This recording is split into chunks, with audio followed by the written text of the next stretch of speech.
Oh iya ya, saya pernah, iya kayaknya agak-agak samar-samar angkatan sama ya dengan Mas Hadi ya? Enggak. Oh, Saya lebih senior. oh lebih senior, lebih tua maksudnya.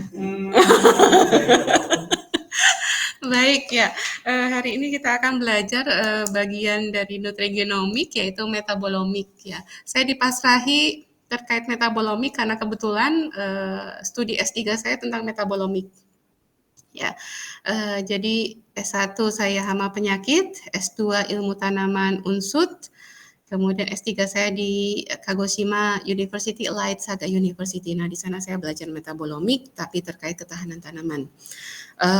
Kalau ini berarti pertanian semua ya. Kalau yang lain, yang online itu, ya. Ada satu yang dari peternakan. Oke, kalau kemarin peternakan, kemudian biologi, sehingga kalau saya bicara tentang tanaman, mereka nyambungnya agak lambat. Apalagi bahasa pengantarnya pakai bahasa Inggris. Wah, tambah sayanya loadingnya lambat ya, mahasiswa menangkapnya susah ya. Tapi alhamdulillah semester ini waterlock semua ya. Baiklah. Kalau warga lokal saya nggak mati gaya. Kalau ada satu yang orang luar agak-agak mati gaya mau buat jokes juga kelihatannya nggak nyambung gitu ya. Jokesnya beda, alamnya beda. Baik, metabolomik mungkin hal yang asing buat kalian ya. Apa itu metabolomik? Kalau kemarin Pak Prof Purnama sudah mengenalkan tentang nutrigenomik ya, nutri dan genomik ya. Saya sendiri tidak mendalami hal itu ya, karena yang biasanya mendalami nutrigenomik kalau enggak peternakan karena untuk pakan ternak, kemudian ahli pangan gitu ya, kemudian ahli kesehatan ya. Sedangkan metabolomik lebih pada cara untuk mengkaji terkait metabolit yang ada pada organisme ya. Dengar kata metabolomik, apa yang terbesit dalam pikiran kalian? Apa aja boleh lah cerita. Metabolomik. Kayaknya angel ya, Bu. Apa? Metabolit? Atau metabolisme? Atau apa nih?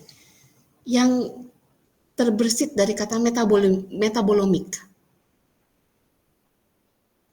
Atau sama sekali belum pernah dengar ini? Jujur li. Gak apa-apa, ini kan saya kan menyajaki, saya nanti ngasih yang gede-gede gitu ya. Ternyata kalian harus dari dasar gitu loh. Ini bahasan yang baru, istilah yang baru, ya baru tahu. Kenal di S2 ini sih ya paling sepintas doang ya tentang ilmu metabolisme. Oke, ya. Nanti akan kita pelajari. Ada kaitannya. Oh, nggak mau. Nah, metabolisme, metabolit, metabolom. Ini kalau kita mempelajari metabolomik pasti tidak jauh-jauh dari ini. Ada metabolisme, ada metabolit, ada metabolom. Kalau metabolisme secara definisi mungkin kita nggak ngerti ya, tapi kalau secara kayaknya kalau metabolisme itu segala sesuatu proses yang terjadi dalam makhluk hidup. Mau makhluk hidupnya mikro, makro ya, hewan, tanaman pasti ada metabolisme di situ. Ya kan, pikiran kita seperti itu ya. Kalau metabolit, kira-kira yang terbersit dalam pikiran kalian dengar kata metabolit apa? Senyawa yang mempengaruhi makhluk hidup. Oke, senyawa yang mempengaruhi makhluk hidup. Nice. Berarti metabolit itu senyawa-senyawa yang ada kaitannya dengan metabolisme. Ya enggak kalau menurut kalian? Iya. Oke. Metabolisme proses-proses yang terjadi dalam tubuh organisme. Sedangkan metabolit itu senyawa-senyawa atau produk-produk yang dihasilkan dari proses metabolisme. Ada kaitannya ya. Nah, kemudian ada metabolom. Nah, ini nanti. Baik. Alon-alon ya. Ya. Aduh, itu tenang nggak akan keluar di ujian ya. Nggak akan keluar. Itu hanya semacam gambaran bahwa ya Mas, betul. Itu senyawa-senyawa yang terkait, kemudian nanti dalamnya ada proses yang kemudian kalau di tanaman itu Contohnya nih, respirasi, fotosintesis, ya, itu proses yang terjadi dalam makhluk hidup terkait contoh-contoh metabolisme. Jadi semua proses kimiawi yang dilakukan oleh organisme atau semua reaksi yang melibatkan transformasi energi kimia di dalam makhluk hidup, ya, bisa membentuk atau mengurai zat di dalam sel yang disertai dengan adanya perubahan energi. Berarti di situ melibatkan enzim, ya. Kemudian pernah ingat nggak ada proses namanya anabolisme dan katabolisme? Mungkin pernah dengar zaman S1, tapi embuh kan kayaknya menguap. Ya, tapi pernah dengar kan? Anabolisme itu dari molekul-molekul kecil jadi bergabung molekul besar, di situ membutuhkan energi. Kemudian kalau katabolisme justru dari besar ke molekul kecil, penguraian itu melepaskan energi. Jadi proses-proses tersebut merupakan metabolisme, di dalamnya ada pengaruh enzim sebagai katalisator, kemudian ada pembentukan zat atau molekul atau senyawa, ada penguraian juga, kemudian ada membutuhkan energi, ada melepaskan energi. Itu metabolisme. Jadi proses. Ya. Kalian misalnya kalau nggak tahu nggak apa-apa, karena saya juga alami. Kemarin ikut wisuda ya. S1 ikut wisuda kan? Ya. Toga lepas, ilmu juga lepas. Itu yang saya rasakan. Jadi kalau kalian lupa nggak masalah ya. Jadi jangan khawatir, aduh nggak enak banget ya. Kayaknya kemarin Agrotek tidak membekas. Baik ya, itu metabolisme. Jadi prosesnya yang terjadi pada organisme, baik mikro, makro ya, tanaman, hewan, manusia, kemudian jamur ya, bakteri, di situ ada proses metabolisme. Nah, kemudian metabolit. By the way, di Zoom sudah ada yang join belum? Udah. Udah, oke. Ada Ada 2. Ini soalnya saya langsung lihat slide-nya, jadi nggak lihat apa namanya, personnya siapa. Ya, baiklah nanti. Kemudian metabolit. Nah, kalau metabolisme prosesnya, metabolit itu produk akhirnya. Ya, produk-produk akhirnya bisa senyawa, bisa molekul ya. Nah, ini. Tetapi yang dipelajari di metabolomik ini spesial. Hanya yang ukuran kecil saja yang bisa masuk dalam kategori metabolomik. Sehingga kalau ukurannya besar ya, misalnya ini apa namanya, lebih besar dari metabolit, itu mungkin jaringan atau organ, itu tidak bisa dipelajari dalam metabolomik. Atau mungkin senyawa-senyawa tapi yang lebih besar daripada ukuran 50 sampai 1500 Dalton ya, itu tidak bisa dipelajari dalam metabolomik. Ya, karena kalau dilihat metabolit itu ada ya banyak, lebih kurang 3000 kompon ya, dan ukurannya juga beragam. Ya. Kemudian di sini dalam metabolomik nanti yang dipelajari ada metabolit yang memang aslinya ada di organisme tersebut, tetapi ada juga yang berasal dari luar organisme. Ya, sehingga ini kajiannya metabolomik itu luas sekali. Tidak hanya mengkaji misalnya kalau di pertanian nih, tanaman yang diberi ini mau pemulihan ya dulu peminatannya agroeko. Mas Rama, sama. Oh, ini apa, sempalan agroeko, pindah semua ke biotek. Ini ya, mudah-mudahan tersesat di jalur yang benar ya. Kalau Mas Yogi? Oh, Kuljar. Oh, kalau ini memang kaitannya dengan biotek kuat sekali ya. Tapi nggak apa-apa, namanya biotek itu kan ada yang modern, ada yang konvensional ya. Penggunaan bahan hidup ya, itu terkait dengan biotek apapun bahan hidupnya, mau pakai teknologi modern atau pakai teknologi konvensional, itu bisa masuk ke dalam biotek.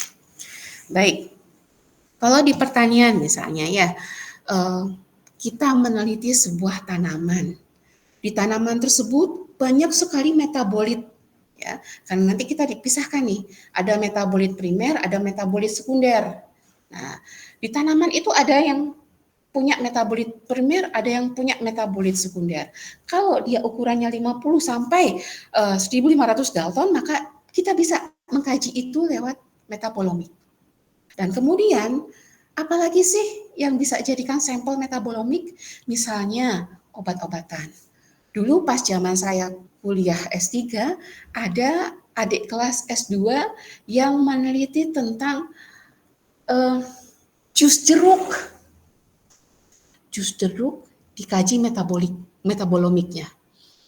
Kayaknya kurang kerjaan ya. Jus jeruk, jadi berbagai macam jus jeruk ya, jeruk A, B, C, D, E itu dikaji. Jadi bukan jaringan tanaman tetapi bentuknya cairan produk ya. Nah, di sini ternyata selain tadi jaringan tanaman atau dalam bentuk organisme, bisa juga cairan ya, toksin ya, racun-racun, kontaminan lingkungan. Nah, ini anak agroeko nih bisa nih main di sini untuk mengkaji kontaminasi lingkungan pada tanaman bisa, atau pada tanah bisa, ya, atau pada jaringan bisa, ya. Kemudian obat-obatan. Berarti ini pengaruh dari luar organisme bisa dikaji, ya, dengan metabolomik. Kemudian kita coba flashback deh terkait metabolit, ya. Ada yang primer, ada yang sekunder. Saya nggak akan mengeluarkan ini pada saat ujian ya nggak akan keluar. Soalnya kalau saya membuat pun perlu kepekan dan biasanya hanya satu jalur saja ya, nggak akan semuanya. Wah, kalau seperti ini itu sekali berkomputer ya yang bisa. Baik, metabolit primer nggak asing kayaknya ya. Kalau namanya primer berarti utama ya, sehingga metabolit primer adalah senyawa penting untuk terjadinya pertumbuhan, termasuk di dalamnya ada protein, karbohidrat, asam nukleat, dan lemak, dan lain sebagainya. Ini sangat penting perannya sehingga kalau tiada, maka organisme itu tiada. Ya. Untuk apa saja? Untuk pertumbuhan perkembangan, untuk metabolisme energi, untuk pengaturan metabolisme, ya, untuk intermediate, ya. Contohnya enzim, lemak, alkohol, asam organik, banyak sekali dan jalurnya juga beragam. Ada jalur glikolisis, ada jalur TCA, ya, tricarboxylic acid, atau siklus Krebs dan lain sebagainya. Pokoknya jalur utama. Nah, dari jalur-jalur utama tersebut nanti bercabang-cabang. Bercabang-cabang nanti yang paling ujung ya, itu metabolit sekunder. Kalau dilihat dari sini ya, biasanya metabolit sekunder itu yang ada di pinggir-pinggir. Soalnya apa? Bukan yang utama. Ya, metabolit primer, sekarang metabolit sekunder. Kalau metabolit sekunder itu ada, tetapi dalam jumlah yang sangat kecil ya. Berat molekulnya juga rendah, tidak esensial untuk pertumbuhan, tetapi punya fungsi yang luar biasa. Ya. Ada beberapa metabolit sekunder, ini kalau pada organisme, ini bisa untuk senyawa pertahanan, ya, pertahanan. Misalnya kalau tanaman terinfeksi patogen, nanti dia akan muncul sinyal-sinyal ketahanan. Sinyal-sinyal ketahanan itu banyak yang masuk ke dalam kategori metabolit sekunder. Kalau di sini ada contohnya polyketides ya, kemudian monoterpenes, terpenes, indol alkaloids dan lain sebagainya. Untuk antagonisme, untuk persaingan ya, itu beberapa fungsi metabolit sekunder. Kadang kalau kita di kultur jaringan Mas, ini nggak apa-apa ya, Nah, cerita-cerita. Kalau nggak bisa, nggak usah jawab, nggak masalah, nggak akan mengurangi nilaimu. Kalau bisa, luar biasa. Metabolit sekunder bisa diproduksi dari atau lewat kultur in vitro. Iya nggak? Pernah dengar nggak? Pernah.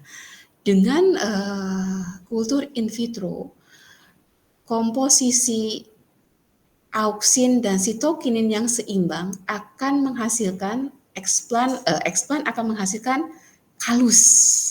Nah, kalus ini kalau kemudian kita tahu punya kandungan metabolit sekunder, kita bisa pakai dengan bioreaktor menghasilkan metabolit sekunder yang mungkin bermanfaat.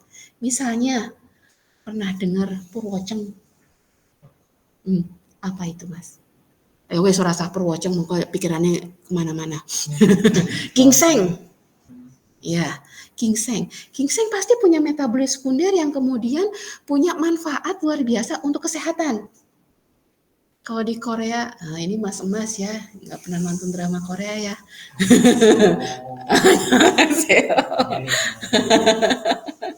Ya ajusi di sini kan nggak pernah nonton drama Korea. Kalau drama Korea itu kalau misalnya di Korea itu ginseng itu dikonsumsi untuk kesehatan. Bukan senyawa primer yang menjadi penting di situ, tetapi metabolit sekundernya yang justru berdampak pada kesehatan manusia. Nah, itu bisa diproduksi lewat kultur in vitro. Ya, produksi metabolit sekunder dengan bioreaktor. Optimal di situ banyak bisa dipanen. Nah, kemudian, ini juga nggak akan keluar pada saat ujian ya, santai saja. Jadi ini adalah contoh jalur metabolit primer ya, jalur glikolisis atau glukosa ya, kemudian masuk ke asetil koenzim A, kemudian siklus trikarboksilid acid ya di situ. Nah kemudian ini nanti menghasilkan primer ya, metabolit primer ya. Tetapi nanti derive-nya atau turunan dari metabolit primer nanti ada beberapa metabolit sekunder ya. Ini misalnya ya dari asetil-CoA, kemudian malonil, kemudian fatty acid. Jadinya turunan terakhir secondary metabolite. Ya, jadi secondary metabolite itu seperti produk akhir lah, produk yang tersia-sia, tapi justru di sana punya peran yang luar biasa. Tidak bermanfaat bagi organisme secara langsung ya dalam metabolisme utama, tetapi justru kalau tiada pun pasti akan terasa. Seperti jatuh cinta kan, kalau tiada akan terasa. Baik.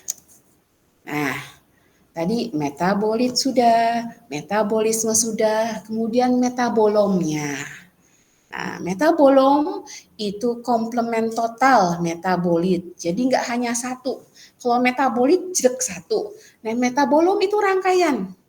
Ya, atau beragam metabolit ya. Kumpulan metabolit ya boleh ya. Bergabung itu dinamakan metabolom. Jadi di tubuh kita, di tubuh tikus itu sama metabolitnya. Ya. Apakah kita sama dengan tikus?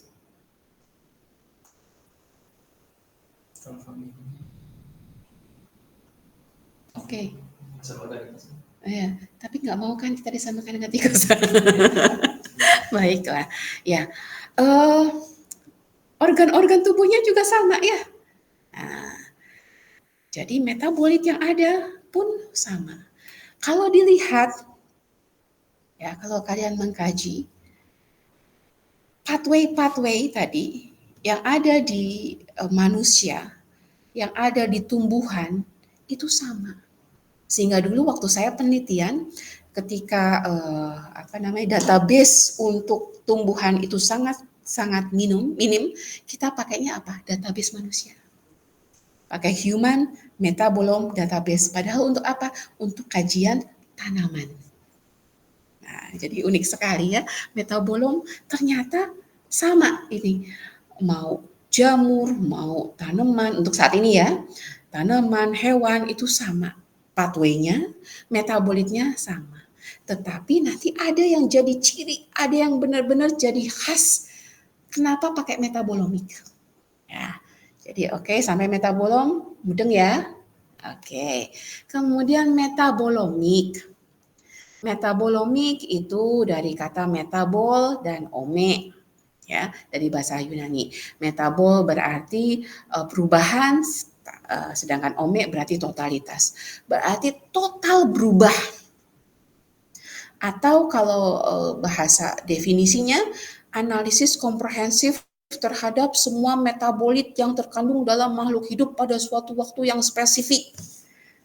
Nah, keywordnya adalah analisis komprehensif, metabolit, kemudian suatu waktu yang spesifik. Kenapa bisa suatu waktu yang spesifik? Karena ternyata metabolit itu jumlahnya berbeda tergantung situasi. Mungkin ada ya di nutrigenomik ya, misalnya kalau siapa punya penyakit diabetes, A punya penyakit B, A punya penyakit B, A punya penyakit diabetes, B tidak punya penyakit diabetes, padahal kakak adik. Ketika sama-sama makan atau mengkonsumsi gula, pasti metabolit dan metabolisme yang terjadi dalam tubuh itu berbeda antara Mas A dan Mas B. Ketika konsumsi beda. Ketika puasa misalnya untuk diambil darahnya, pasti Mas A dan Mas B beda. Meskipun di sini jalur-jalurnya sama, metabolitnya sama. Kalian jangan bayangkan ya, tadi seperti jalur metabolit primer, di sini ada tulisannya di sini asam amino glikolisis, nggak ada seperti itu ya. Itu buatan manusia saja ya. Buatan manusia saja untuk melihat, oh jalurnya habis dari sini berubah ke sini, habis dari sini berubah ke sini dan seterusnya. Ya. Jadi kalau metabolomik, selain tadi ukuran molekul yang diamati kecil 50 sampai 1500 Dalton, ada lagi waktunya spesifik, jadi real time pada saat itu. Karena kalau pada saat yang berbeda, situasi akan berbeda. Misalnya agroeko, kalau agroeko misalnya tanaman dikasih treatment apa Mas? Atau pemupukan ya dikasih pupuk biofertilizer misalnya ya, kasih biofertilizer. Saat dikasih biofertilizer, dengan saat sehari atau 2 hari setelah diberi, itu pasti metabolit yang ada dan metabolisme yang ada pada jaringan tanaman beda. Meskipun pathway-nya sama, metabolitnya sama, tetapi mungkin ada metabolit yang lebih tinggi, ada metabolit yang lebih rendah. Apanya? Kuantitasnya. Ya. Sehingga kalau metabolomik itu mengcapture seperti kalau potret itu screenshot. Ya, screenshot klik pada saat misalnya maaf Mas Hardi punya gaya seperti ini ya, dengan gaya seperti ini lain atau lagi ngupil misalnya. Ini jam rawan ya, jam 1 puasa pula ya. Ini saya nggak yakin nih yang online itu akan tetap stay tune. Mungkin akan ada tidur-tidur ayamnya gitu ya. Kalau di sini yang offline kan mau nggak mau melek ya. Apalagi cuma 3 orang. Kalau dulu sekelas banyak orang masih bisa lah tidur-tidur nggak ketahuan dosen kan. Kalau sekarang nggak bisa ya. Aduh, pernah Mas? Apalagi dulu ya. Kalau sekarang nih, Mas tuh kan kelihatan klimis ya. Kelihatan banget seperti seperti sosok yang dewasa ya, S2. Kalau dulu perasaan pas S1 mandan kumuh-kumuh apa ya? Iya, plus ya, nggak pakai apa namanya skincare ya, jadi glowingnya agak-agak suram. Apa mungkin karena menatap masa depan, saya juga nggak jelas. Menatap masa depan yang lebih suram ya. Sekarang sih sudah jelas ya, sudah S2 bayangannya, oh targetnya apa sudah kelihatan ya.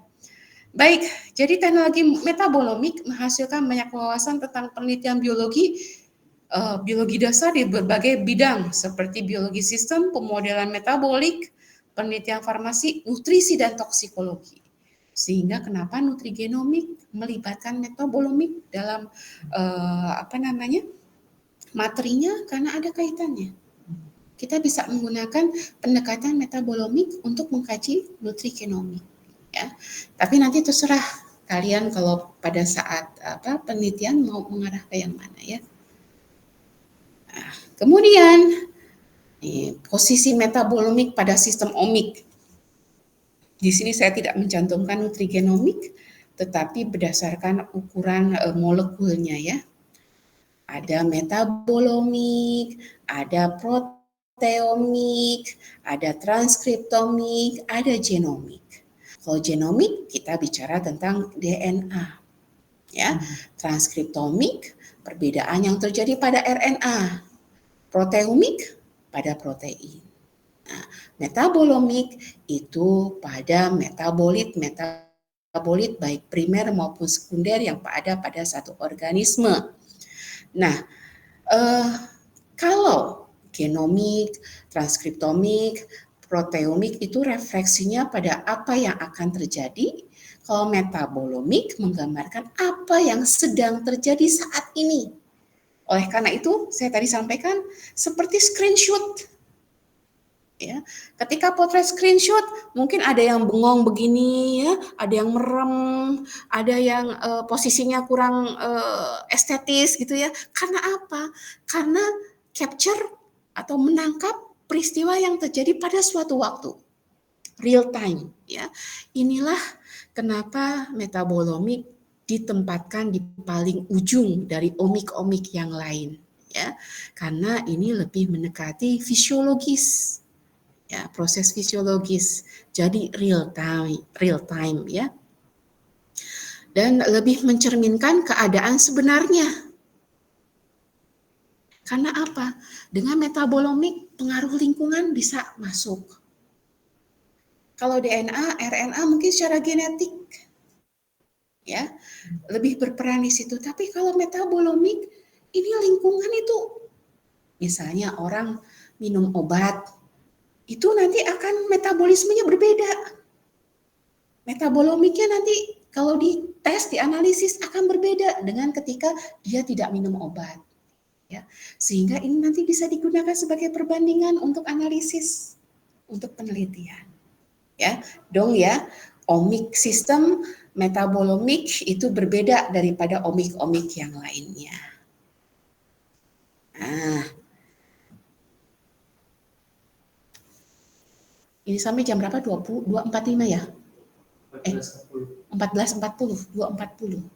Oh, berarti 100 menit ya? Oke, saya tak laporan sama Grab pribadi ya.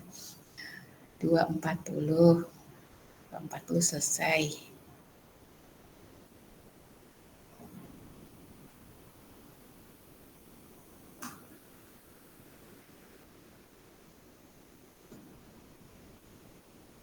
Baik.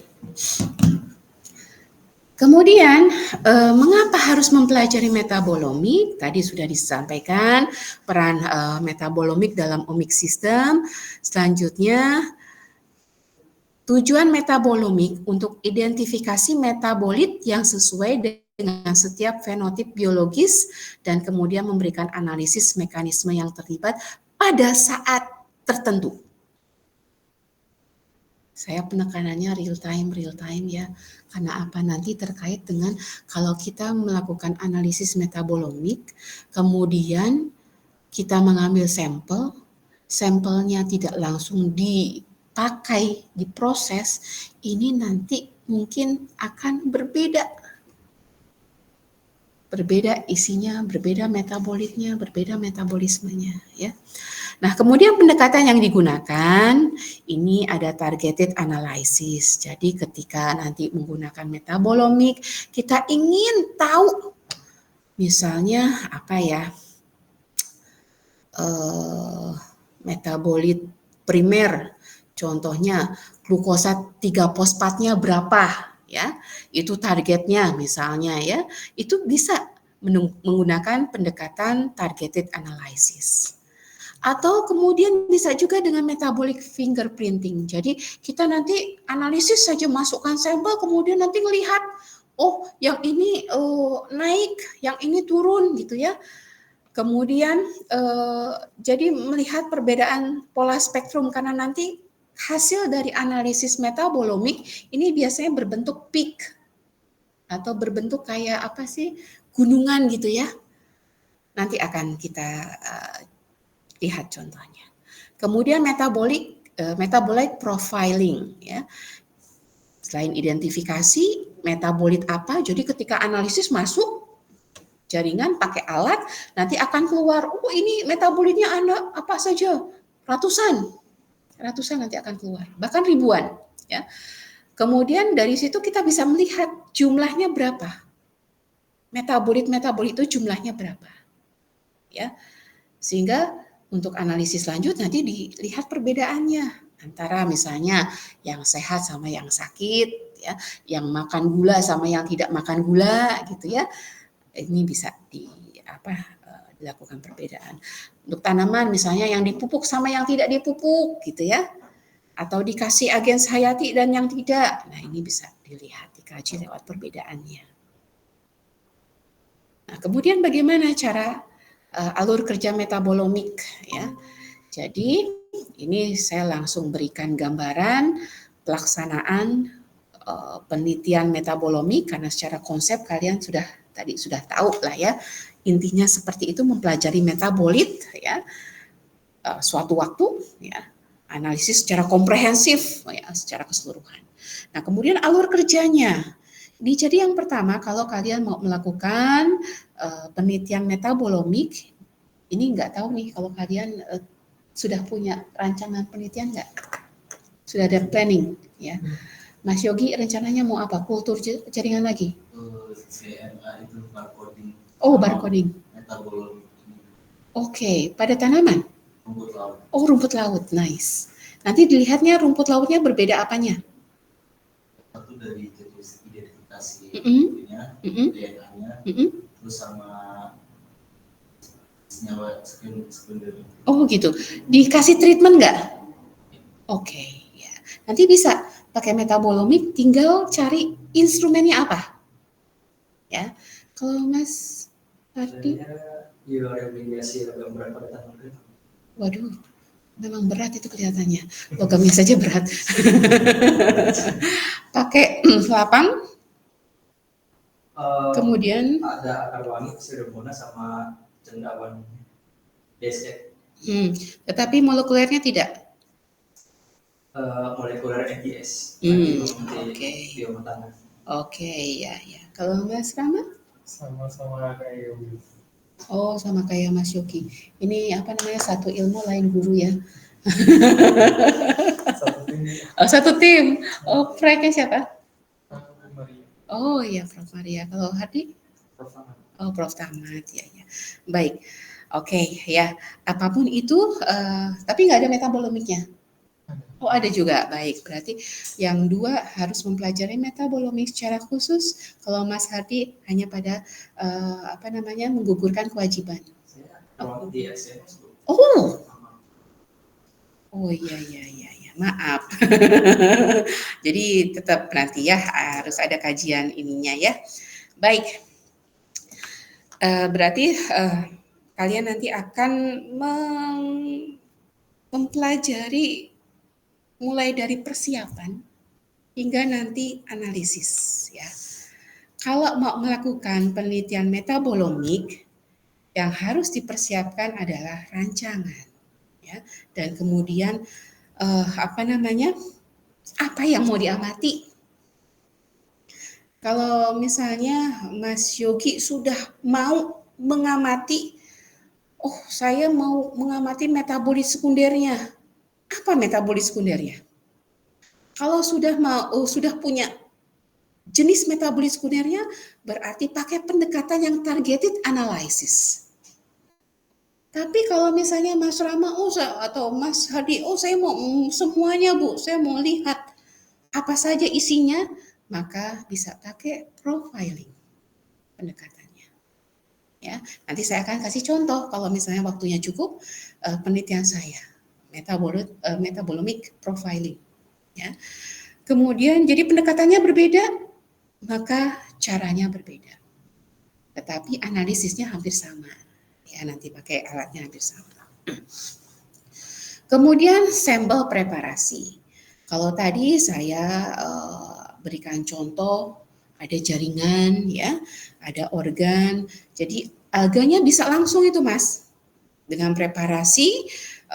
Kemudian karena harus real time, maka alganya diambilnya dari mana, Mas?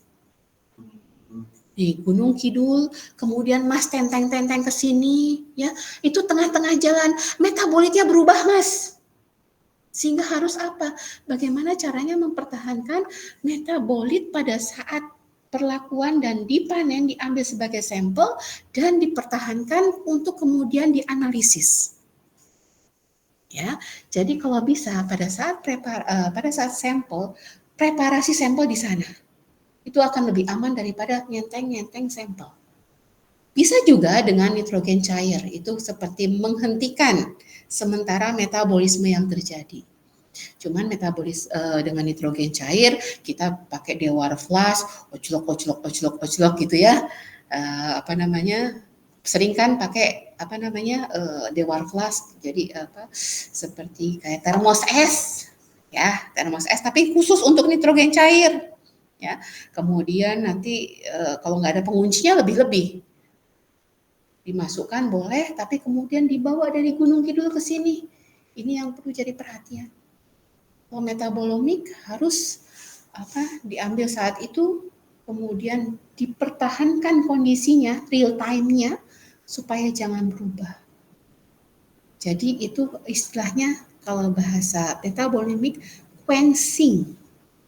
Nanti tolong ya, cari informasi terkait ini bagaimana caranya quenching-nya supaya alga itu tidak berubah metabolismenya juga. Kemudian tadi bisa pakai nitrogen cair, bisa pakai metanol. Cuman kalau metanol kan toksik ya. Kemudian ada beberapa mungkin persiapan prosedur menggunakan metanol tidak kompatibel. Ya, sehingga saran saya kalau misalnya sudah tahu tahapan preparasinya seperti apa, kalau di Gunung Kidul misalnya ada lab, lebih baik di situ preparasi sampelnya daripada digotong-gotong ke sini, ya. Atau kalau setelah preparasi sampel, kita bisa simpan itu, Mas, tapi di minus 80 derajat. Nah, kulkas yang ada di sini, apakah punya kapasitas seperti itu? Tidak ada, susah. Pernah lihat freezer yang es kriman itu suhunya minus berapa ya? Siapa tahu yang ada yang punya Alfamart di sini misalnya punya Vakom. Ya, itu suhunya berapa ya? Minus berapa ya? Nggak sampai minus 80 ya? Ya. Minus 70 sampai minus 80 itu ideal kalau udah preparasi, kemudian kita mau simpan dalam jangka waktu yang lama, kita bisa pakai itu, minus 80. Kalau minus di atas itu, kita khawatir akan berubah metabolitnya. Ya, jadi itu preparasi perlu kita perhatikan. Setelah kita memasuki sampel preparasi, ada alat untuk analisis memilah sampel, ya.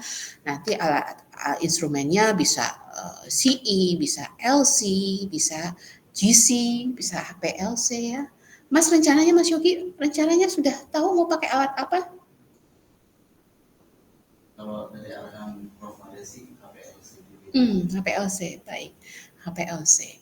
Kalau HPLC, tapi HPLC yang modern apa zaman Jepang? Karena saya juga pernah pakai HPLC zaman Jepang. Jadi apa namanya?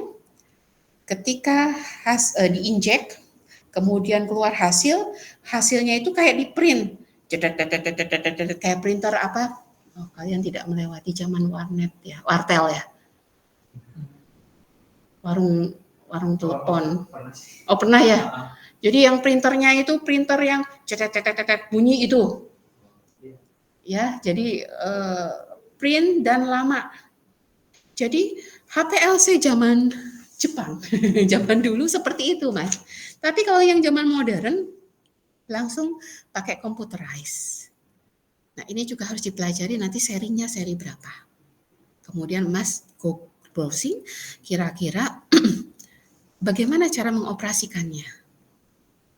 Berarti nanti harus ada fase geraknya, fase cairnya, harus diperhatikan itu apa, pakainya apa. Ya. Karena kalau apa namanya senyawa pembawanya beda, maka nanti hasilnya beda. Tapi biasanya memang HPLC itu bisa untuk dan nyaman untuk targeted analysis. Kalau untuk targeted analysis, ini saya punya bayangan, Mas injekkan internal standar. Misalnya, Mas mau lihat salicylic acid, ya, Mas injekkan internal standar. Ada yang ngintip, mau ikut kuliah? Cuman iklan. Kalau mau ikut kuliah boleh, biar tidak hanya bertiga. Jadi kan saya bisa menularkan ilmu ke banyak orang. Oke. Tadi sampai mana? Tuh kan kalau saya tuh kalau ada iklan ya nge-lag-nya lama. Diinjekkan. Ya, diinjekkan ya. Kalau misalnya targeted analysis-nya adalah compound salicylic acid, asam salisilat, kita bisa injekkan terlebih dahulu internal standar atau asam salisilat murni dengan konsentrasi berapa, injekkan dulu sehingga Mas akan tahu oh di peak mana asam salisilat itu berada. Oh di peak retention time-nya misalnya 1 jam 20 menit. Sehingga ketika Mas menginjekkan sampel, Mas tidak akan berhenti pada 1 jam saja, tetapi menunggu sampai analisis selesai di 1 jam lebih 30 menit. Karena asam salisilat itu muncul terdeteksi pada 1 jam lebih 20 menit. Mudeng. Susah, kalau tanpa praktek memang susah. Jadi kalau misalnya salicylic acid pada internal standar keluarnya, nanti kan dia akan berbentuk peak pada waktu tertentu, Mas, pada retention time tertentu. Ada yang keluar pada menit ke-10. Ada yang keluar peaknya pada menit ke-30. Misalnya nih, asam salisilat keluar pada menit ke-90. Mas tidak boleh menghentikan analisis di 60 menit. Karena kadang ada yang, bebeh temen ya. Ini maaf saya pakai bahasa warlock. Awan ya. Males banget ya. Kadang HPLC itu sampai nungguin ya Mas. Tapi nggak tahu untuk yang model baru ya. Kalau dulu model lama itu harus nunggu. 1 injek gitu, tidak bisa tandem 1 injek, kemudian injek 2, injek 3, injek 4 dan lain sebagainya. Kalau GC, CE masih bisa. Jadi sedot 1 belum selesai analisis rampung udah sedot sampel 2, belum selesai analisis sudah sedot 3. Jadi kita tinggal saja. Tapi kalau HPLC zaman dulu harus ditungguin. Jadi makanya saya minta Mas lihat serinya. Modelnya seperti apa. Jadi HPLC kalau yang zaman dulu diinjek 1 sampel nanti keluar tek gitu ya. Oh, 1 jam 20 menit. Kalau Mas berhenti di 60 menit karena capek gitu ya. Saya mau pulang ini udah jam 1 malam gitu ya. Nggak jadi nanti nggak kelihatan peaknya. Ada peak Tapi karena dia bukan di 1 jam 30 menit atau bukan di 90 menit, karena tadi internal standar kita salicylic acid ada di 90 menit, maka meskipun ada peak itu bukan salicylic acid. Ya, tuh. Kemudian selain alat analisis pemilah sampel, ada juga alat untuk pendeteksi ya metabolit. Ini biasanya nanti ada tandem HPLC tandem dengan MS mass spectrometry. Nah, ini nanti ya dibahas nanti lebih rinci. Nah, hasilnya akan diekstraksi ya, diproses menghasilkan data matriks yang kemudian kita bisa analisis pakai software. Kalau metabolomik pakai manual sulit, sehingga mulai dari sekarang software apa yang bisa dipakai? Contohnya adalah software ikutan dari atau bawaan dari alat pendeteksi. Ya, ini misalnya MS alat pendeteksi, ada beberapa misalnya perusahaan Agilent dia langsung punya softwarenya. Tapi kalau tidak ada, kalian bisa belajar R statistik. Sudah belajar? Dulu waktu analisis S1 pakainya apa? Destat ya, atau SPSS biasanya, atau Excel ya. Sekarang coba belajar R kalau memang mau untuk menganalisis metabolomik. Saya nggak bisa, jujur. Saya pakainya mesin waktu itu. Software yang langsung bawaan mesin. Sehingga kalau misalnya untuk analisis sekarang, saya paling analisis untuk identifikasi saja. Ya. Baik. Pelan-pelan tadi sampel sudah disampaikan. Oh, sampel apa saja sih? Ada jaringan tanaman, ada mikroorganisme, ada biofluid ya, atau cairan tanaman, banyak sekali. Tanah diantaranya, Mas. Itu juga bisa dikaji lewat ini, ya. Jadi bukan makhluk hidup juga bisa. Ya, bahkan dulu teman saya orang Vietnam itu bilang kayak gini. Dulu saya waktu di Vietnam belum S3 itu pernah ada peneliti dari Jepang.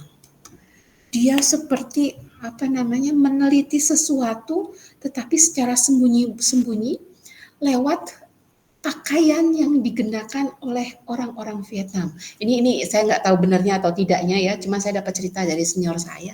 Jadi guntingan kain misalnya seseorang yang menyemprotkan pestisida misalnya ya, menyemprotkan pestisida. Nah, guntingan kainnya itu kemudian guntingan baju ya dianalisis. Itu bisa ketahuan, Mas, itu pestisidanya apa saja. Ya, kemudian mungkin jenis kainnya itu apa gitu ya, pokoknya semua yang terkandung dalam kain itu. Jadi jaringan, mikroorganisme, biofluid ya dan lain sebagainya itu bisa dikaji lewat metabolomik ya, tetapi rata-rata jaringan makhluk hidup ya, organ-organ dari makhluk hidup, mikroorganisme ya, itu yang digunakan.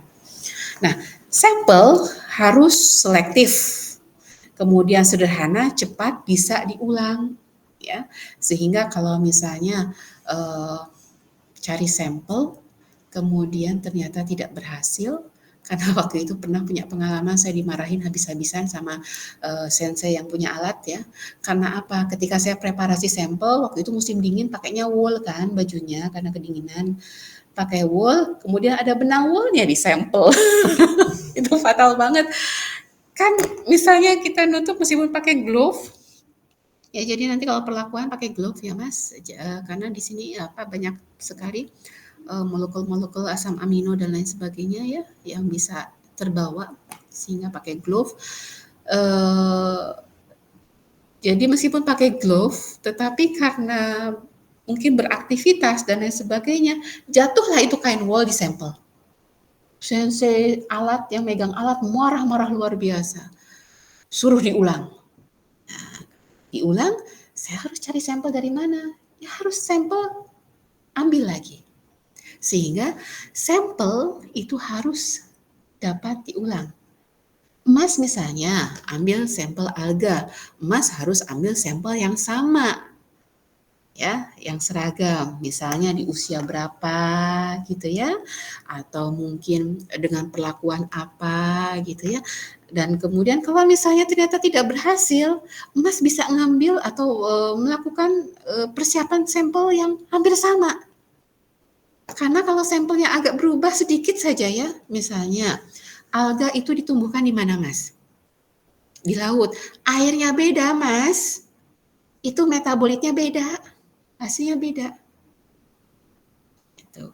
Kalau emas, misalnya tanahnya yang satu tanah sengketa, yang satu tanah warisan, itu akan beda itu nuansanya. Apalagi tanah kuburan ya. Sorry saya banyak joke-nya ya, soalnya jujur waktu tahun kemarin karena ada salah satu yang bukan warga lokal ya, Mas Abare, saya agak tidak bisa all out gitu ya. Tidak bisa hahaha juga saya khawatir nanti mengganggu profesionalisme ya. Kalau ini kan Mas Hardi udah tahu saya, Mas Rama juga udah kenal saya, Mas Yogi lama-lama kenal saya, wah udah nggak itulah ya. Takutnya nanti ada citra S2 biotek unsut nggak mutu gitu kan, nanti sampai keluar gitu. Sampai ke luar negeri, aduh. Jadi saya jaga-jaga image bener-bener. Nah sekarang kan bisa lebih all out lah ya. Lagian jam-jam segini kan jam rawan kan. Ya, jadi jangan sampai ngantuk gitu ya. Kalau ngantuk juga nanti, aduh kelihatan banget sama Bu Woro. Kalau ngantuk boleh dah cuci muka, tapi jangan minum ya. Biasanya kalau bukan bulan puasa kan saya persilahkan minum ya, tapi karena ini bulan puasa jadi lebih baik tidak menyarankan itu. Baik, kemudian sampel umumnya diekstraksi dengan pelarut organik sehingga ketika nanti preparasi tiap komoditas, tiap situasi itu beda Mas. Jadi alga preparasinya berbeda dengan jaringan tanaman lainnya. Sehingga harus cari jurnal ilmiah terkait dengan preparasi sampel. Kira-kira yang pas itu yang mana? Ya, jadi sampel waktu itu saya sampel padi ya, tanaman padi itu beda dengan alga preparasinya. Kemudian untuk alat yang satu, instrumen satu dengan instrumen yang lain pun preparasinya beda. Ya. Sehingga harus hati-hati dan kemudian ini kan nanti diinjekkan kalau nggak salah ukurannya nano. Tapi nggak tahu ya HPLC, sekali lagi saya minta tolong Mas untuk cek serinya. Karena ini terkait juga dengan jumlah sampel yang akan diambil. Kalau misalnya yang saya ketahui sampelnya itu sangat-sangat kecil. Jadi pernah kan kita belajar untuk ekstraksi DNA ya? Pernah nggak? Mungkin kalau yang agrotek unsut enggak ya? Karena biotek tidak ada praktikumnya ya? Dulu ada nggak? Nggak ada kan? Hah? Ya, kalau umum nggak ada. Nggak ada ya. Tapi mas-mas berdua pernah praktikum biotek? PCR kayak gitu? Penelitian sih. Ya penelitian iya ya. Tahu kan ukuran PCR itu maksudnya kecil sedikit sekali kan? Nah itu hampir sama ukuran yang sampel yang diambil. Meskipun kita menyediakan sampel agak banyak, tetapi ketika disedot ya atau diinjekkan, kalau misalnya manual tuh diinjekkan, tapi kalau misalnya udah alat canggih itu disedot gitu, itu ukurannya sangat-sangat kecil. Ya. Jadi itu yang perlu diperhatikan. Kemudian kadang kita bisa nambahkan internal standar. Jadi internal standar kadang ada diinjekkan terpisah, ada yang diinjekkan berbarengan dengan sampel. Jadi harus dilihat alatnya seperti apa. Ya. Kemudian tadi sudah preparasi sampel, kemudian alat analisis, ada alat pemisahan, ya, ada alat pendeteksi. Nah, alat pemisahan ini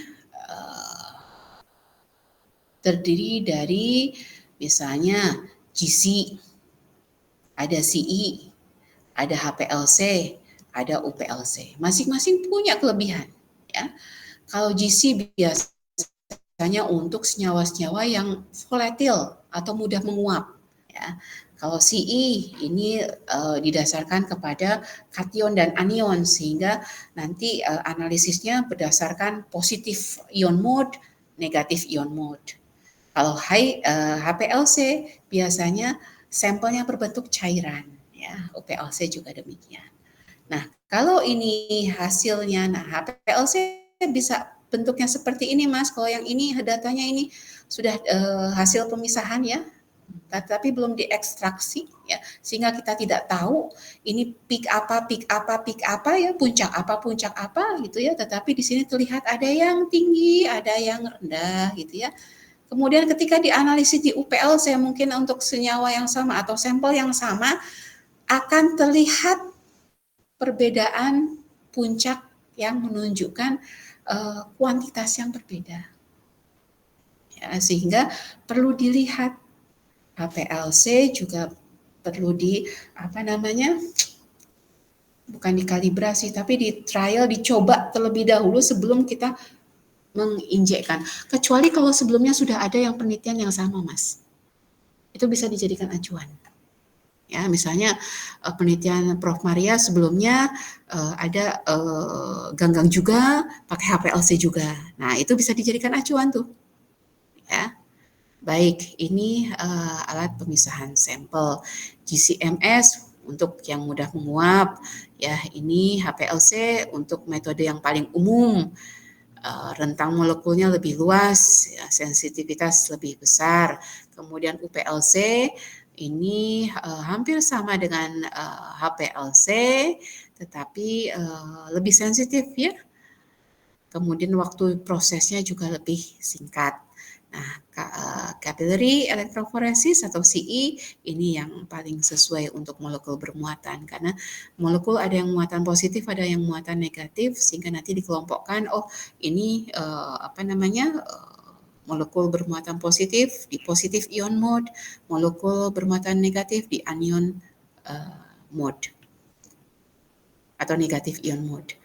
Nah, teknik deteksinya ini setelah ada alat pemilah, ada alat pendeteksi, ya, bisa pakai MS, bisa pakai NMR, ya. Ini masing-masing punya kelebihan dan kekurangan. Kalau dilihat ini contoh rangkaian penjelasannya ya. Ada yang sensitivitasnya lebih tinggi ya, di mass spektrometri, ada yang kemudian reproducible-nya menghasilkan banyak peak ya, atau yang biasa-biasa saja, itu juga bisa terlihat di sini. Ya. Low cost sama high cost juga ini menjadi pertimbangan. Nah, mass spektrometri ini didasarkan pada pemisahan atom molekul berdasarkan rasio permuatan. Ini diilustrasikan seperti ini. Misalnya kalau molekul ini punya muatan misalnya 12 unit, maka akan ditaruh di skala 12. Kalau misalnya punya 14 unit, maka ditaruh di skala 14. Sehingga nanti setiap molekul akan punya mass per charge yang berbeda-beda, ya, atau rasio permuatan yang berbeda-beda. Ya, ini masih susah ya dibayangkan ya. Bayangan masih suram ya, nggak apa-apa. Nah, ini adalah alur bagaimana kita menganalisis sampel. Misalnya di sini malah blood, ya, darah. Kemudian dianalisis pakai alat pemilah, ya. Pertama diekstrak, kemudian alat pemilah, kemudian alat pendeteksi di sini mass spektrometri, kemudian dianalisis ya, diekspor datanya, kemudian dilihat, dipilah-pilah karena nanti biasanya datanya tuh numpuk. Ya, data numpuk di sini ada nggak contohnya ya? Nah, seperti ini Mas, datanya numpuk, harus dipilah-pilah satu-satu seperti ini. Ini diakuisisi ya. Nah, Kemudian nanti akan terpilah-pilah menjadi seperti ini. Peak-peaknya bisa dalam bentuk garis ya. Kemudian analisis selanjutnya bisa dengan PCA ya atau PLS juga bisa untuk memisahkan. Oh, ini misalnya organisme atau sampel 1 misalnya molekulnya ini saja, sampel 2 molekulnya ini. Oh, ada sampel ada molekul tapi ada di kedua sampel misalnya ya. Bisa pakai 3D ini, ya analisis ini. Kemudian ada juga yang identifikasi langsung metabolitnya, Mas. Metabolit apa saja ya. Kemudian jumlahnya berapa? Ini lebih rigid lagi ya. Kalau ini kan hanya mana yang ada pada sampel A, mana yang ada pada sampel B ya. Tapi kalau ini sudah kepada jenis metabolitnya apa saja ya. Kemudian jumlah kuantifikasinya berapa ya. Kemudian yang lebih berat lagi adalah membuat pathway. Pathway kita nggak buat sendiri, tapi kita bisa konstruksi dari pathway yang sudah ada. Pakai misalnya kalau dulu saya pakai KIGG, Kyoto Encyclopedia Gene and Genome ya. Jadi di situ nanti ada pathway banyak, kita tinggal ambil kemudian oh ini masuk ke metabolik kita ada loh di situ gitu ya. Jadi nanti dibuat pathway-nya. Tapi biasanya sekarang mungkin sudah nggak manual ya, kalau dulu masih manual. Nah, ini saya mengantarkan CEMS karena ini alat yang saya pakai waktu itu ya. Jadi punya keunggulan memisahkan molekul yang positif dan negatif. Kemudian di situ bisa nanti melihat metabolit yang memang target kita ataupun yang bukan target kita. Termasuk analisis ion anorganik, asam amino, nukleotide ya. Sehingga hasilnya tuh banyak sekali yang nukleotide gitu. Itu yang harus kita pisah-pisah, kita maunya apa. Nah, kemudian ekstraksi data, tadi nilainya Mas per charge atau rasio permuatan ya. Kemudian ini analisis selanjutnya pakai PCA bisa, atau pakai hierarchical cluster juga bisa, atau dendrogram juga bisa. Mumet toh? Mumet kan? Biasa. Hah? Biasa di luar. Nah, kemudian untuk identifikasi ya, untuk identifikasi biasanya tersambung dengan database metabolomik yang ada. Bisa human metabolome database, bisa metabolites, bisa Metlin, tergantung dari instrumennya, tergantung dari softwarenya. Nah, ini hasil datanya. Belum diekstraksi, keluarnya kayak begini nih. Ini nggak tahu ini sampelnya yang A yang oranye kah, sampel yang B yang biru kah, atau yang C yang hijau ya, nggak jelas. Kemudian saling bertempuk. Ini metabolit apa yang ada di puncak ini juga nggak jelas. Nah kemudian di profiling ya, puncaknya jadikan satu persatu. Dengan cara apa? Software. Nah, kemudian dianotasi, dilihat muatan-muatannya atau misalnya dikuantifikasi nilainya berapa gitu ya. Misalnya peak A ini setelah diidentifikasi misalnya asam amino apa begitu ya. Kemudian yang satu misalnya beta 1,3 glukanase, kemudian riboflavin, nukleotide dan lain sebagainya. Ini ada keterangannya di situ biasanya. Nah, kemudian kadang ada yang tidak jernih ya, sehingga harus di cleaning ya. Kemudian dianalisis pakai hierarchical cluster ya. Ini pakai hierarchical cluster dan ini clusternya, ini heat map-nya atau peta panas. Kemudian bisa pakai juga volcanoplot untuk membandingkan. Nah, kemudian masuk ke pathway. Nah, baik, ini hasil datanya pakai PCA atau apa namanya, Volcanoplot ya. Ini pakai hierarchical cluster dengan heat map analysis. Nah, setelah kalian mempelajari, apakah masih berkeinginan untuk menganalisis atau melakukan penelitian menggunakan metabolomic?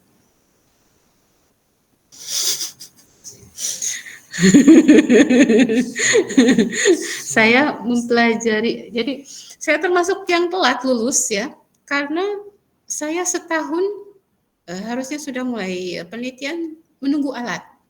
Jadi dulu zaman saya tahun 2000, saya masuk kuliah tuh 2011 tahun akhir ya, Oktober S3 itu. 2012 saya kuliah reguler sambil menunggu alat. 2013 saya menunggu alat juga sambil belajar. 2014 saya mengenal alat itu. Jadi proses untuk mengenal alat itu setahun. Dengan mungkin karena alat baru. Jadi di Jepang sendiri waktu itu tidak semua universitas punya. Dan saya tuh ditakut-takutinnya gini Mas. Ini hampir sama dengan 10 kali rumah Jepang yang modern. Harganya. Sehingga kalau mau injek alat, doanya meripil. Kemudian pernah softwarenya tiba-tiba hilang ketika saya pakai. Waduh, saya empat luar biasa itu. Sport jantung. Padahal kan namanya alat, kalau dipakai rusak itu hal yang wajar ya. Kalau nggak dipakai rusak itu yang nggak wajar. Ya. Sehingga kalau saya sendiri punya alat, atau misalnya saya sebagai ketua lab kemudian ada alat rusak ya tinggal diperbaiki kan, daripada disimpan tapi tiba-tiba rusak, belum sempat dipakai kan eman-eman, belum ada hasilnya sama sekali. Ya. Jadi ini banyak sekali ketakutan. Nah, saya harap ketika Mas nanti mulai metabolomic dengan instrumen yang beragam, Mas tidak punya ketakutan itu karena metabolomic sudah bukan sesuatu yang aneh. Metabolomic adalah penelitian yang umum, ya, sehingga tidak perlu khawatir ya dan ketakutan. Kita masih punya waktu berapa?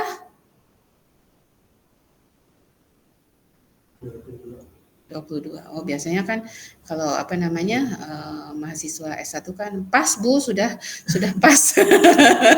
Sudah lewat waktunya. Udah rampung.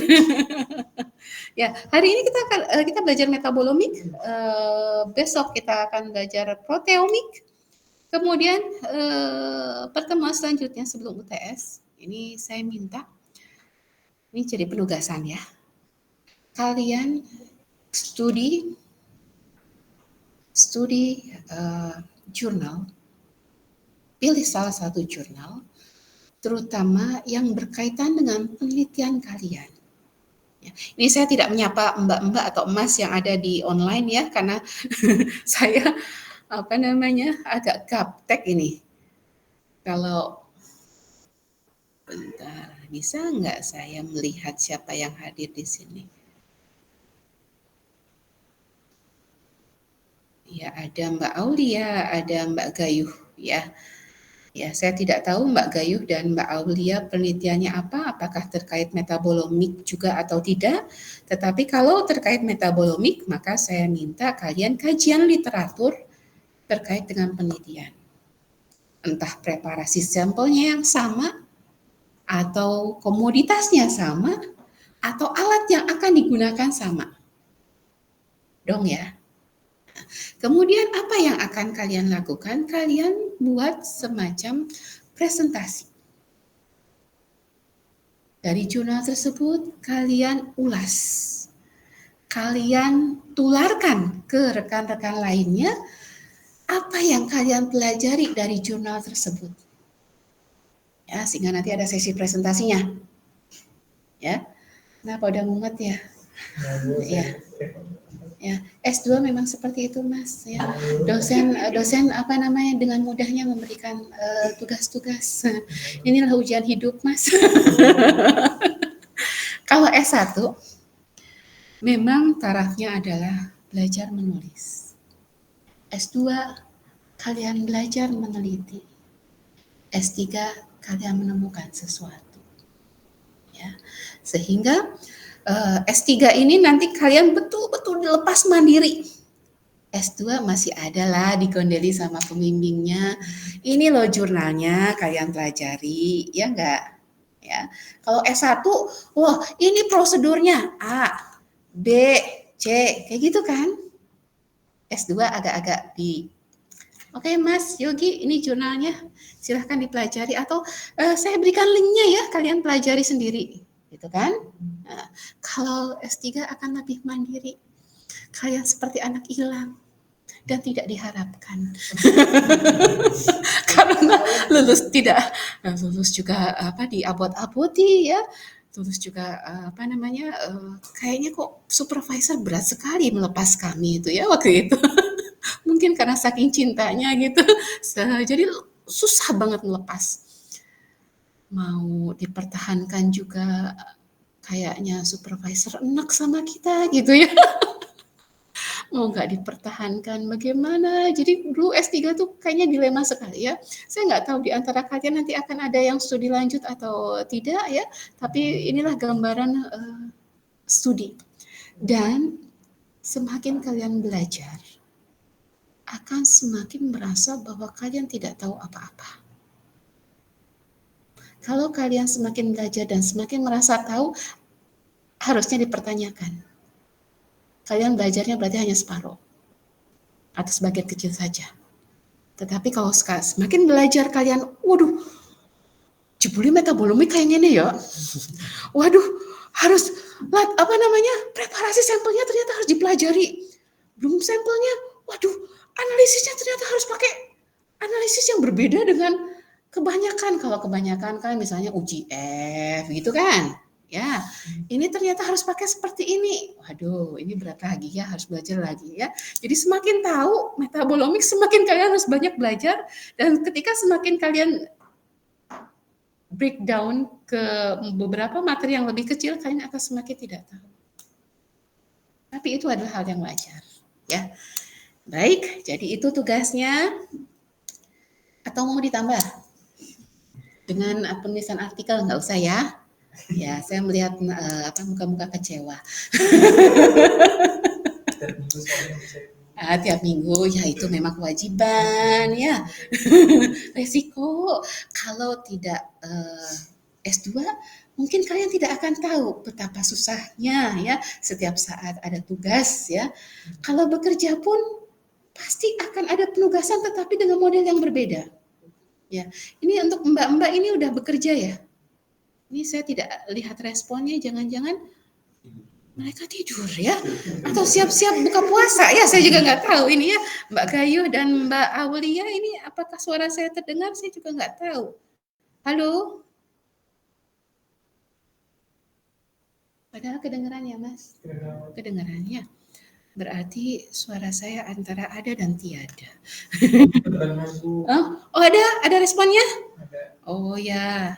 Oh ya Mbak Gayu ya, makasih, maaf belum bisa on mic. Oke deh, on cam juga nggak apa-apa kalau nggak bisa on mic. Tapi nggak usah deh, siapa tahu nggak pakai kerudung kan, nanti yang mas-mas di sini pada nggak konsen belajar metabolomik. Baik, jadi itu tugasnya hanya presentasi, jadi kajian dari satu jurnal. Kalian bisa pilih sesuaikan dengan penelitian kalian, kemudian kalian paparan. Ya, saya mau sedikit memberikan materi terkait dengan apa yang saya pelajari pada saat S3. Jadi kalian bisa punya bayangan, ya, saya melakukan apa. Jadi ini metabolomik dalam dunia pertanian kaitannya dengan perlindungan tanaman, karena saya latar belakangnya proteksi, meskipun pada saat S3 saya lebih kepada fisiologi tumbuhan. Ya.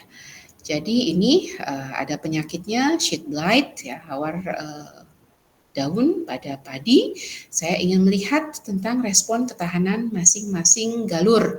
Ada yang galur tahan dan galur rentan. Ini tidak usah latar belakangnya ya, kita coba saja langsung kepada analisisnya. Ya. Jadi ini ada beberapa jurnal yang sudah dihasilkan terkait dengan terkait dengan penelitian yang saya lakukan. Nah, kajian metabolomik ada ini dikaitkan atau masuk ke dalam pendekatan non-targeted metabolite. Karena di situ saya ingin melihat metabolitnya apa saja. Ya, jadi tidak hanya satu, tetapi ratusan, bahkan ribuan kalau saya tidak menyeleksi.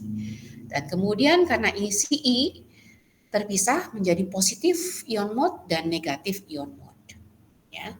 Untuk yang positif saya masuk ke dalam satu jurnal, negatif masuk jurnal yang berbeda. Nah, ini contohnya untuk yang positif ion mode. Ini latar belakangnya ya, tidak usah dilihat, nanti kalian tambah mumet ya. Yang jelas ini preparasi sampelnya nih ya. Jadi ada padi yang tahan 32R, padi yang rentan atau susceptible, kemudian dikecambahkan, disemaikan, kemudian dibiarkan, kemudian dipanen ya. Bukan dipanen, tapi sebelum dipanen itu diinokulasikan oleh patogen. Jadi saya inokulasikan dulu. Nah, kemudian persiapan sampelnya adalah ini cara inokulasinya.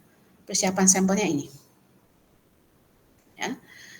Sampel 30 mg daun padi ya, dikasih metanol, dikasih internal standar, di vortex, tapi sebelumnya leaf powdernya itu digerus pakai bantuan nitrogen cair ya, sampai benar-benar halus, kemudian sebanyak 30 mg-nya ini yang dipakai untuk sampel ya.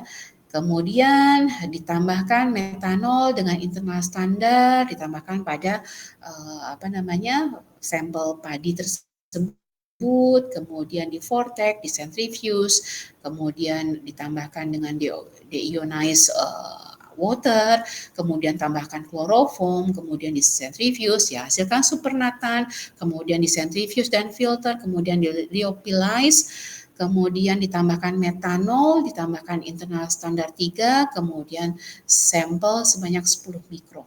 Disiapkan di dalam vial, di dalam tabung ya, tabung kecil yang biasa untuk PCR itu ya. Yang agak lebih gede, kalau PCR lebih kecil ya. Nah, itu. Jadi nanti kalian harus lihat preparasi sampel untuk sampel-sampel kalian seperti apa. Ya. Karena untuk CE akan berbeda dengan HPLC. Ya, kalau HPLC kemarin ya saya pakai zaman Jepang, HPLC zaman jadul ya, itu sederhana preparasi sampelnya. Nah, kemudian ini alatnya namanya capillary electrophoresis, tandem dengan MS. MS-nya tandem lagi dengan time of flight. Jadi udah tandem sama MS sebagai alat pendeteksi, tandem juga dengan time of flight. Jadi ketika time of flight itu ketika sampel keluar langsung ditangkap, langsung dideteksi gitu ya. Susah kalau dibayangkan ya, tapi kalau dilakukan nanti bisa dikerjakan. Ya. Bentar. Waduh, supir Grabnya sudah sampai. Padahal jam 2 lebih 27 ya. Nah, apakah ini kode supaya kuliah berakhir? Oh, tidak juga. Jangan seneng dulu kalian ya. Nah, kemudian data dianalisis dengan Mas Hunter. Nah, ini software yang saya gunakan. Ya, Mas Hunter, tapi ini masuk atau pembawaan alat. Ya, jadi tadi alat pemisahnya CE-nya dari Agilent, kemudian softwarenya juga dari Agilent. Ya. Kemudian hasilnya ya, nah jangan mual nanti ya. Jadi ratusan bahkan ribuan metabolit ditemukan, kemudian saya coba untuk memilah-milah mana yang masuk metabolit primer, mana masuk metabolit sekunder, kemudian saya kategorikan berdasarkan chemical taksonominya. Jadi ternyata bahan kimia atau senyawa kimia juga ada taksonominya. Ada yang masuk ke terpenoid, kemudian dan lain sebagainya ya. Itu kecil sekali, saya lupa apa itu. Ya. Amino acid peptides dan analogsnya gitu ya. Di kedua galur, yang galur tahan ada 50% masuk amino acid, sedangkan galur rentan ada sekitar 49%. Kemudian dikelompokkan berdasarkan heat map. Heat map ini dilihat berdasarkan metabolit yang up-regulated atau yang meningkat dan yang menurun kuantitasnya. Jadi di semua galur ini ada metabolit tersebut, tetapi ada yang naik, ada yang turun. Ya. Jadi ini adalah hierarchical cluster ya. Hierarchical cluster combine dengan heat map. Ya. Di sini identifikasi dari senyawanya. Itu ada berapa itu? 100 ya. Saya pilih 100 padahal banyak sekali ribuan, tapi saya pilih 100 kalau enggak mumet banget, enggak rambung-rambung S3-nya. Ya. Kemudian dilanjut lagi volcano plotnya. Nah, di sini lebih sederhana lagi. Kita bisa melihat perbandingan antara yang tahan terinfeksi dengan yang rentan terinfeksi, ini mana metabolit yang dominan ya. Ternyata pada yang rentan itu nggak bisa ya, padahal saya ada ini nih, ada penjelasan.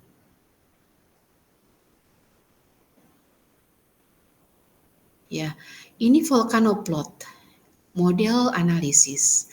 Kalau semakin tinggi ya dan semakin menjauh dari titik tengah ya, itu fold chain-nya semakin jauh dan bisa dikatakan sangat berbeda nyata atau yang sangat berbeda. Ya, ini perbandingan antara yang tahan dan yang rentan. Jadi kalau dilihat dari volcano plot, yang tahan itu ada chlorogenic acid yang muncul, ya, up down regulation ya, ada chlorogenic acid yang muncul di situ, yang up regulated atau yang dominan di situ, yang berbeda di situ. Sedangkan senyawa lain itu tidak. Tapi sebaliknya di tanaman yang rentan itu yang dominan atau yang meningkat kuantitasnya ada beberapa amino acid, di antaranya yang dominan pipecoic acid. Sehingga kita bisa membedakan loh, oh ini metabolit pada tanaman tahan terinfeksi, ini metabolit pada tanaman rentan yang terinfeksi. Karena saya perbandingannya itu.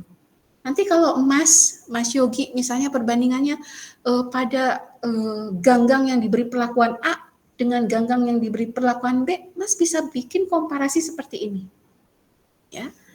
Kemudian setelah itu masuk ke pathway.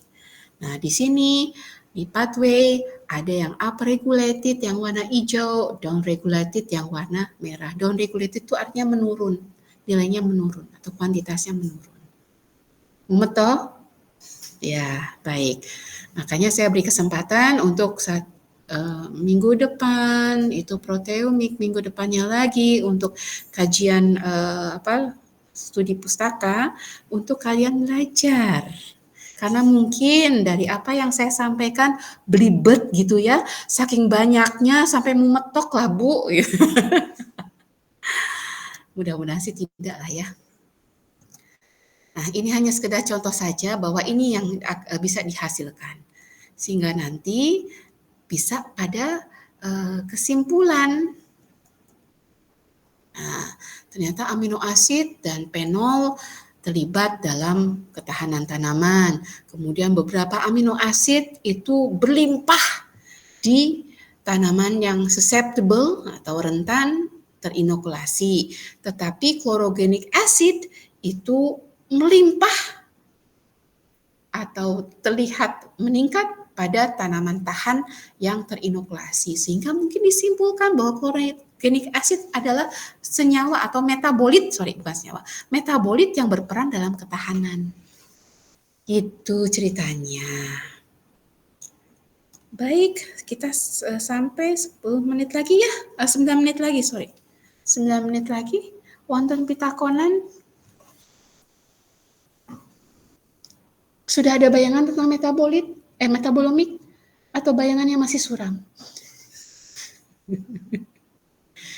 Aduh, saya khawatir ini. Kalian habis ini langsung buka puasa.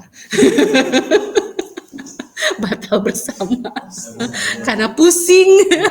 Kemudian butuh asupan mineral. Dan dehidrasi parah. Nggak ada bayangan terkait metabolomik. Tetapi ini saya harap ya, kalian nanti akan melakukan penelitian terkait metabolomik, sehingga saya harap kalian mulai dari sekarang buka-buka jurnal yang berkaitan. Karena tidak bisa dipelajari instan. Ya, tidak bisa dipelajari instan. Jadi untuk saya sendiri, ya, membedakan mass spektrometri dengan spektrofotometri itu memakan waktu. Tahu kan spektrofotometri itu yang spektro lah ya, alat spektro ya. Sedangkan ini mass spektrometri. Itu saya bolak-balik di jurnal, saya kan submit jurnal, dibilangin sama reviewernya. Penulis tidak bisa membedakan antara spektrofotometri dengan spektrometri. Saya malunya luar biasa. Karena apa? Berarti saya tidak belajar. Kalian ada target nggak submit jurnal? Ada. Jurnal apa? Internasional? Nasional? Internasional. Kalau Bu Prof. Maria pasti punya target. Jurnal internasional. Dan biasanya punya Q. Bukan QQ ya. Tapi Q1, Q2, Q3, minimal Q4. Itu kalau metabolomik kelihatannya penelitian yang mudah untuk masuk jurnal. Iya, karena jarang, apalagi kalau di Indonesia. Saya saja terakhir, jadi saya sudah lama tidak kajian metabolomik, benar-benar metabolomik. Jadi saya hanya menggunakan instrumen GCMS. Kemudian saya lihat identifikasi metabolit yang ada di dalamnya. Jadi saya penelitiannya tentang pestisida nabati, kemudian saya menggunakan ekstrak meniran, kencur, bangle gitu ya. Nah untuk yang meniran, ya kasus saya meniran, saya coba di GCMS. Kemudian setelah saya cek, saya sudah ada tuh identifikasi nama senyawanya, nama metabolitnya apa. Kemudian saya cross check satu-satu. Yang paling tinggi, yang paling banyak, yang paling berlimpah ada satu metabolit. Saya sudah senang banget. Wah, jangan-jangan ini nih. Meniran itu kan dipakai untuk obat manusia ya. Katanya bisa punya efek positif lah ya untuk obat-obatan. Prof. Lukas sendiri ya, Prof. Lukas tahu kan? Dia bikin jamu meniran untuk daya tahan tubuh. Jadi waktu COVID laris banget itu. Nah, sampai sekarang dia masih produksi. Nah, ternyata yang dominan setelah saya cek itu adalah bahan aktif gramoxone, herbisida. Jadi, kalau kalian ambil sampel sembarangan, karena kebetulan saya ambil sampelnya, pakai sampelnya adalah sampel meniran yang diambil dari pematang sawah. Jadi hasilnya itu adalah bahan aktif pestisida, herbisida. Percuma saya analisis GCMS. Karena ternyata tidak bisa saya pakai untuk jurnal saya. Karena yang dominan itu adalah bahan aktif herbisida. Sehingga hati-hati ya Mas, ini pesan saya untuk yang benar-benar penelitian metabolomik. Kalau bisa sampelnya benar-benar, kalau alga ada situasinya seperti apa atau perlakuannya seperti apa. Jangan sembarang alga gitu diambil gitu ya, harus ada seragam atau apa gitu ya. Jadi karena nanti akan terdeteksi ya. Saya juga coba meniran udah bangle, kencur gitu ya. Jadi di bangle dan kencur meskipun organik nih, katanya organik ya. Saya beli organik, nggak nanam sendiri. Itu ada bahan aktif pestisidanya. Siapa tahu nanti mau ngecek karena agroeko ya. Oke, 40 ya? Apa 45? 40 ya, 1 menit lagi. Karena tidak ada pitakonan, maka saya akhiri ya. Mungkin nanti pitakonan pada saat proteomik bolehlah kalau misalnya kalian pelajari ternyata masih ada metabolomik yang ingin diulas kalian boleh gitu ya. Nanti bisa didiskusikan.